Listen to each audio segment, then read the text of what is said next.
Shalom pendengar yang dikasihi dan mengasihi Tuhan Yesus Kristus. Berjumpa lagi dengan saya Cynthia dalam waktu teduh. Marilah kita menyiapkan hati kita untuk mendengarkan firman Tuhan.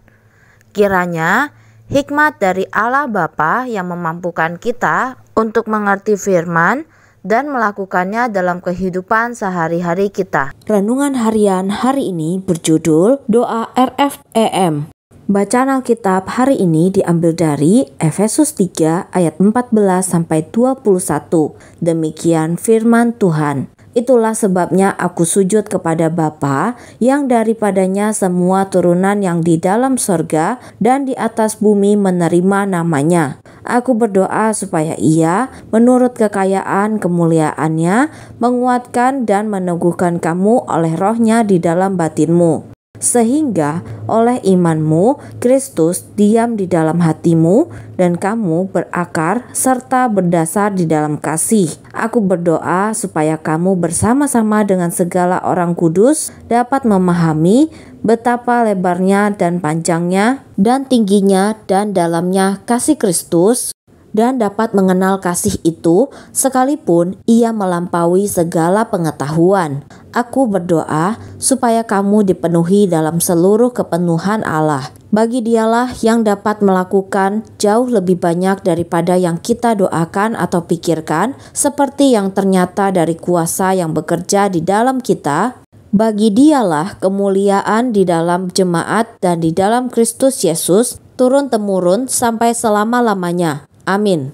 Nats pembimbing hari ini diambil dari Efesus 3 ayat 14 dan 16. Demikian firman Tuhan. Itulah sebabnya aku sujud kepada Bapa. Aku berdoa supaya Ia menurut kekayaan kemuliaannya menguatkan dan meneguhkan kamu oleh rohnya di dalam batinmu. Seorang teman mengirimi saya email berisi daftar pokok doa. Ia berkata, secara rohani aku bingung, doakan agar aku mengerti. Secara fisik aku lelah, doakan agar aku dapat beristirahat. Secara emosi aku sangat lemah, doakan agar aku kuat. Secara mental aku khawatir, doakan agar aku merasa damai. Kemudian ketika saya bertemu dengannya, saya berkata kepadanya, aku telah memanjatkan doa RFEM buatmu. Ia tampak kebingungan. Jadi saya katakan bahwa saya telah mendoakan kesehatan rohani, fisik, emosi, dan mentalnya.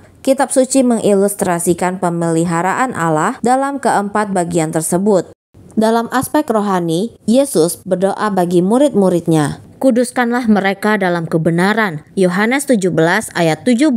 Kebenaran menuntun kita pada pemahaman rohani dan melenyapkan kebingungan. Dalam aspek fisik, Petrus memiliki kebutuhan fisik, dibebaskan dari penjara. Teman-temannya berdoa dan ia dibebaskan. Kisah Para Rasul 12 ayat 1-11. Dalam pemeliharaan Allah, kita menemukan rasa aman dan ketenangan. Mazmur 16 ayat 9. Dalam aspek emosi, sang pemazmur sering memohon kepada Allah agar diberikan kelepasan dari kesukaran. Allah memberikan pengharapan. Dalam aspek mental, pengetahuan dan hikmat dijanjikan bagi mereka yang berseru kepada Allah. Amsal 2 ayat 3-6, Yakobus 1 ayat 5-7. Dengan berdoa dan membaca firman-Nya, kita dapat menemukan damai sejahtera Allah.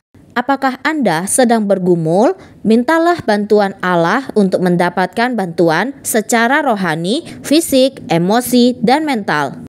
Yesus sungguh sahabat istimewa. Segenap dosa dan sengsara kita ditanggung-Nya. Kita diberi kehormatan untuk membawa segala sesuatu kepada Allah dalam doa. Ubahlah kekhawatiran Anda menjadi doa. Demikianlah renungan harian hari ini. Sampai jumpa lagi pada kesempatan berikutnya. Tuhan Yesus memberkati kita semua.